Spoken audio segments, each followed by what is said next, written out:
বাংলাদেশ নীতি নিয়ে মোদি তো বরাবরই চাপে ছিলেন।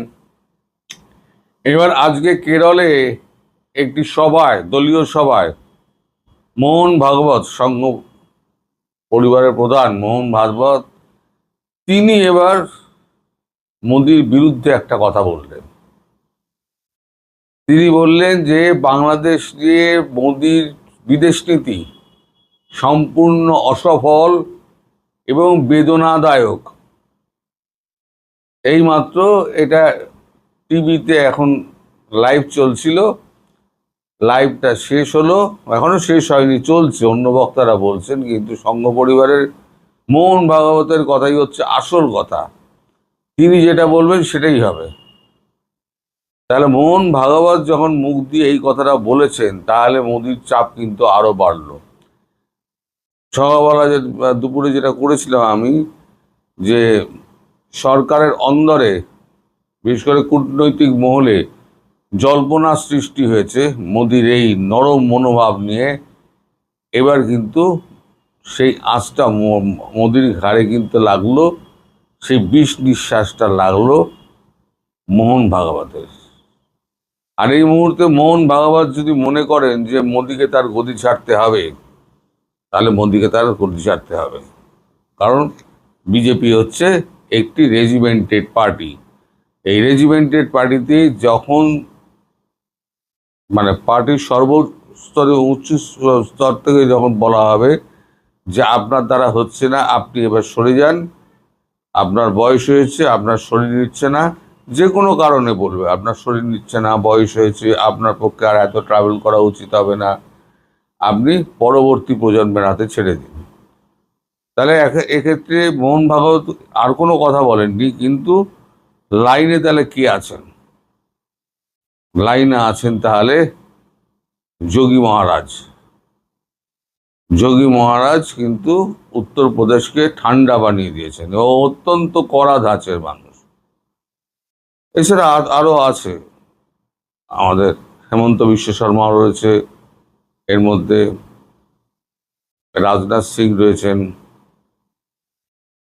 কিন্তু সংঘ পরিবারের লোক নয় বলে জয়শঙ্কর কোনোদিনই প্রধানমন্ত্রী হতে পারবেন না।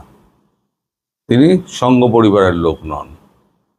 কিন্তু প্রধানমন্ত্রী হয়তো মোদি হয়তো অবসরের চিন্তাও করতে পারেন। হঠাৎ তিনি বলতে পারেন আমি অবসরে চলে যাচ্ছি।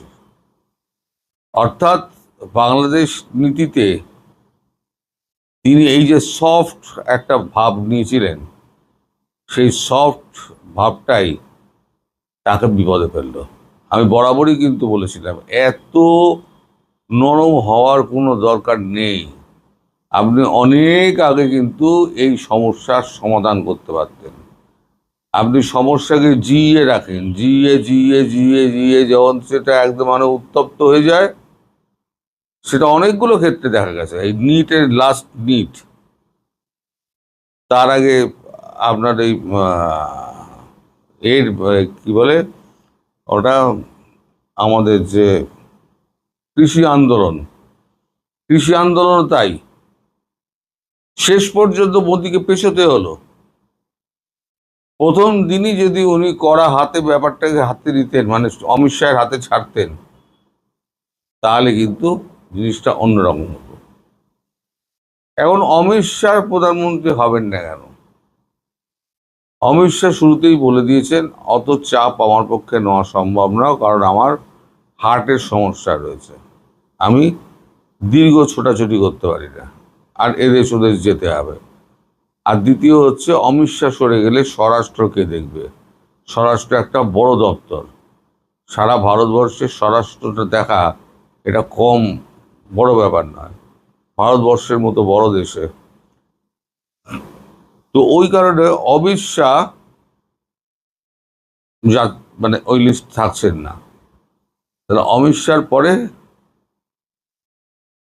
আমাদের যোগীজি হচ্ছেন একেবারে উঠে আসার মতো। এখন বয়স অনেক অল্প, 48-49 বছর বয়স হবে, আর যোগীজিকে সবাই শ্রদ্ধা করে। সবাই শ্রদ্ধা করে, আপামর জনগণ শ্রদ্ধা করে। যে কোনো রাজ্যের আপনি সাধারণ মানুষকে জিজ্ঞেস করুন, যোগী মহারাজ বললে পরে মাথায় হাত তুলবে, যোগী মহারাজ। আর যত এই সন্ত্রাসবাদী আছে আর গুন্ডাবাজ আছে, সব কিন্তু যোগী মহারাজকে দেখলে ঠকটা ঠকটা করে কাঁপবে। ভারতবর্ষ চাইছে এইরকম একটা রুলার, যার হাতে শক্ত দণ্ড চাই থাকবে।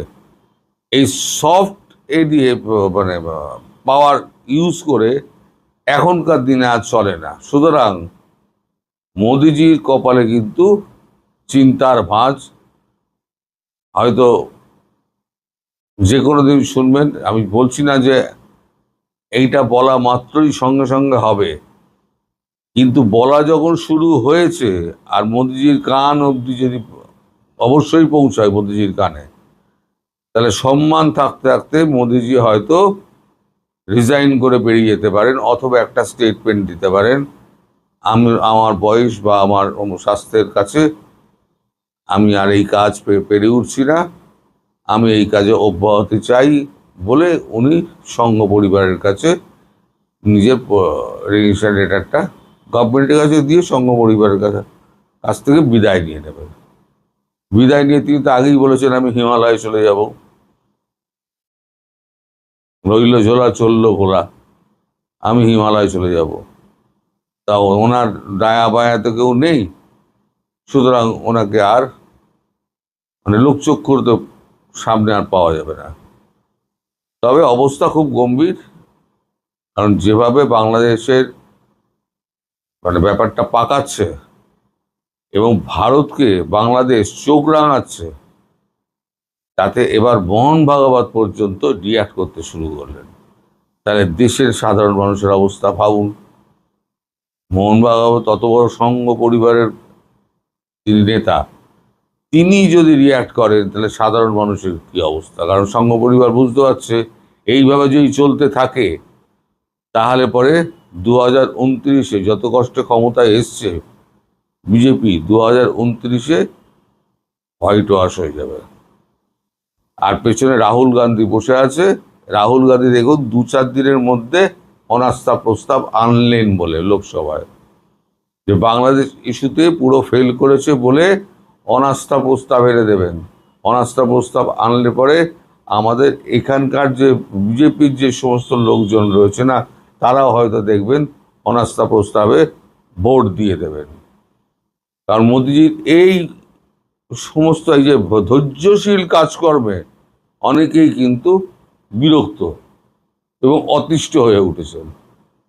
ফলে ওনার ধৈর্য নিয়ে, ওনার নীতি নিয়ে ওনাকে থাকতে হবে। আপাতত হয়তো মোদিজিকে গদি ছাড়তে হবে, এটা কিন্তু আন্দাজ পাওয়া যাচ্ছে। আমার কথা এখনই হয়তো মিলবে না, কিন্তু 2 মাস বাদে হয়তো আমার কথা মিলবে। তখন আপনারা আমায় বলবেন যে আপনি অনেক আগাম ধরতে পেরেছিলেন। সবাই ভালো থাকবেন, সুস্থ থাকবেন এবং সাবধানে থাকবেন। নমস্কার।